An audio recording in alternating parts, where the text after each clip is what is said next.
আসসালামু আলাইকুম। হ্যালো বন্ধুরা, আপনারা সবাই কেমন আছেন? আশা রাখি ভালো আছেন। আজকে আমি আপনাদের মাঝে একটি ক্ষেতের মাঝে নিয়ে এসেছি। এই ক্ষেতটি আপনারা দেখতে পাচ্ছেন, এটা একটা পটল ক্ষেত। যে পটল আমরা সবজি হিসাবে খেয়ে থাকি। এই পটল ক্ষেত, এটা হচ্ছে আমার শ্রদ্ধেয় বড় ভাই আব্দুল জলিল মাস্টার। উনি একজন হাই স্কুলের প্রধান শিক্ষক। এই ক্ষেত্রে ওনার এই পটল ক্ষেত্রে যদি দেখাই আপনাদেরকে, এই দেখেন সুন্দর পটল ধরেছে। এই যে পটল, এই যে পটল, এই যে পটলের ছোট পটল খেতে এই যে পটল ধরেছে। উনি প্রতি বছরেই পটল শস্য উৎপাদন করে থাকেন। এই যে পটল, এই যে পটল ক্ষেত, এই যে পটল খেতে পটল ধরেছে। এই যে পটল ক্ষেত, পটল ক্ষেতের পাশে আছে কলাও চাষ করেছেন উনি। এই যে পটল, যদি আপনারা দেখেন অনেক পটল ধরেছে। এই যে পটল সাধারণত পাইকারি 30 থেকে 35 টাকা বা কখনো 40 টাকা কেজিতেও বিক্রি করে। দূর দূরান্ত থেকে পাইকাররা এখান থেকে পটল নিয়ে যায়। যে অনেক বড় পটল ক্ষেতটা, অনেক বড়। এই যে দেখবেন পটল তৈরি, এই যে পটল হয়েছে। যদি একটু দেখাই, এটাকে পটল ক্ষেতটাকে মাচা করে উঁচু করা হয়েছে।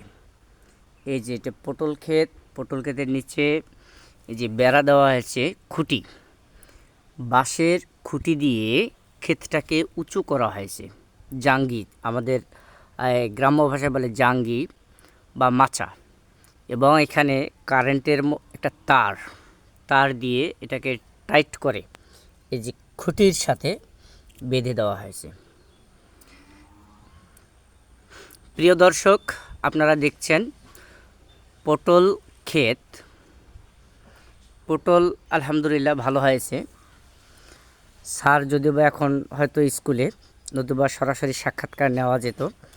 এই দেখেন পটলের সাইজ,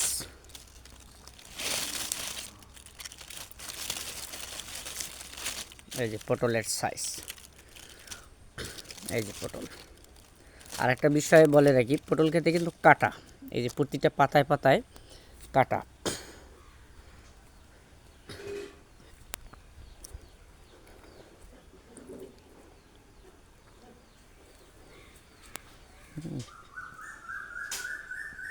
এই যে পটল ক্ষেত, পটল ক্ষেতের পাশে হচ্ছে কলা বাগান।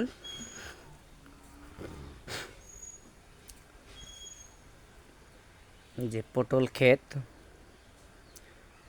পাশেই শ্রদ্ধেয় বড় ভাইয়ের বাড়ি নির্মাণাধীন, পিছনেও বাড়ি আছে।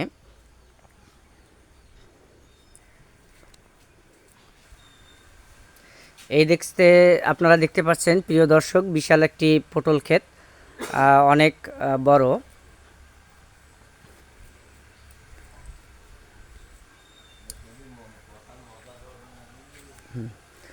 পটল ক্ষেতের পাশেই কলা বাগান।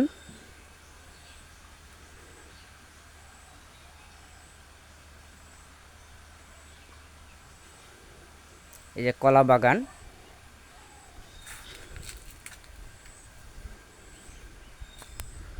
পাশে আরও একটি কলা বাগান অনেক দূরে দেখা যাচ্ছে। যে এখানেও একটু কলা বাগান। তো প্রিয় ভিউয়ার্স, আজকে এই ভিডিওটা যে উদ্দেশ্য করে ক্রিয়েট করা, সেটা হচ্ছে পটল ক্ষেত। এই যে পটল ক্ষেত,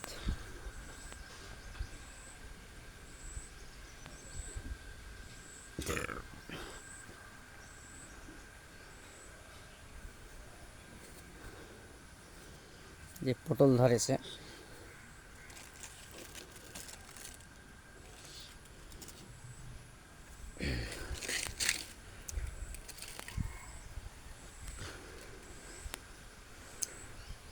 প্রিয় দর্শক, আপনারা ভালো থাকবেন। পরবর্তীতে কথা হবে কোনো একটি নতুন সবজি ক্ষেত এর টপিক নিয়ে। সেই অবস্থায় আপনারা ভালো থাকবেন, সুস্থ থাকবেন। সকলের সুস্বাস্থ্য ও দীর্ঘায়ু কামনা করে আজকের এই টপিকটি এখান থেকে শেষ করছি। আল্লাহ হাফেজ। আসসালামু আলাইকুম ওয়া রাহমাতুল্লাহি ওয়া বারাকাতুহু।